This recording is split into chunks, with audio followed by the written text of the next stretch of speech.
Good morning, kids. It's your time now. Time for Bethany Little Spuds. Okay, this is what you're going to do.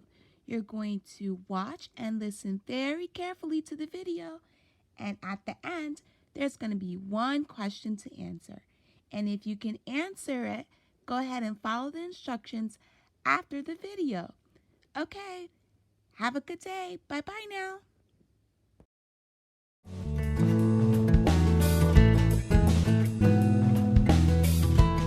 Hi everyone, it's Aunt Fernita, and we're studying Lesson 1, Giants and Grasshoppers. The message is we encourage one another to follow the Lord. Our memory verse is Hebrews 10:25. Let's encourage one another. Have you ever gone camping or moved to a new neighborhood? It's always fun to get up and go exploring. God gave the Israelites a chance to explore their new land before they moved in. When Moses brought the Hebrew people out of Egypt, they marched from Goshen to the edge of the Red Sea. None of them knew the way, but God did. So he led the people with a huge pillar of cloud. This cloud sheltered them from the hot sun during the day. At night, the cloud gave them light and heat. As the people neared the Promised Land, God told Moses to choose one leader from each tribe. These men were to spy out the land. "See what the land is like," Moses told the spies, "and bring back some fruit." After 40 days, the men returned. The Israelites came out to welcome the spies and hear their report.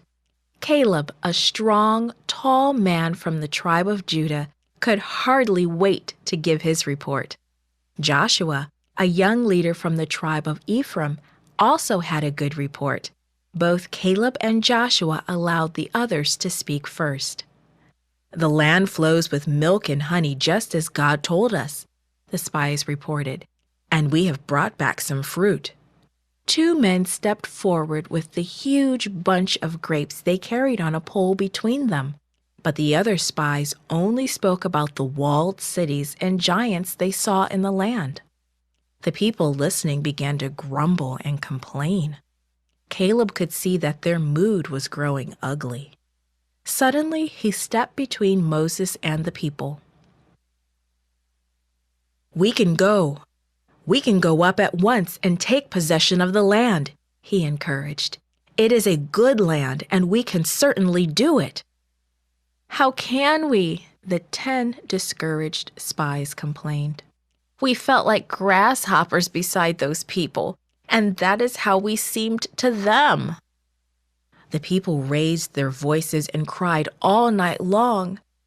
"It would have been better for us to die in Egypt, or even here in the wilderness," the people wailed. Why is the Lord taking us into that land? We will be killed in battle, and our wives and children will be captured. Let's go back to Egypt." Moses and Aaron fell with their faces to the ground. Caleb and Joshua were distressed by Israel's lack of trust in the Lord. They tore their clothes and held up their hands for silence. "The land we explored is excellent," the 2 faithful spies exclaimed. "Don't be afraid of the people who live there. With God's help, we will conquer them easily. The Lord is with us. He has left them." Caleb looked out over the angry multitude. The other 10 spies mixed with the crowd, spreading discouragement. Caleb shook his head. It was a good land, a beautiful land, rich and full of food. After all, it had taken 2 men to carry home 1 bunch of grapes. Yes, the people of the land were powerful. Their cities were well protected, but the children of Israel had God on their side. Suddenly, the crying and wailing of the people took an uglier turn. "Let's stone them," they muttered, pointing to Moses, Aaron, Caleb, and Joshua. "Stone them! Stone them!"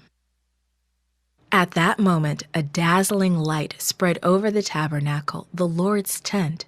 The people backed away, fearful, squinting and shading their eyes with their hands. Then the Lord spoke. Because you people are afraid of entering the land, you will not do so. You will wander in the wilderness until all of you who are adults die. As for your children, I will bring them in to enjoy the land you rejected. But God promised Caleb and Joshua that they would go into the land because they spoke encouragement. Like Caleb and Joshua, we should encourage one another to follow the Lord. This podcast is read by Franita Buddy for Gracelink.net. Created and produced by Falvo Fowler. Post-produced by Faith Toe at Studio El Piso. The theme music is by Clayton Kinney.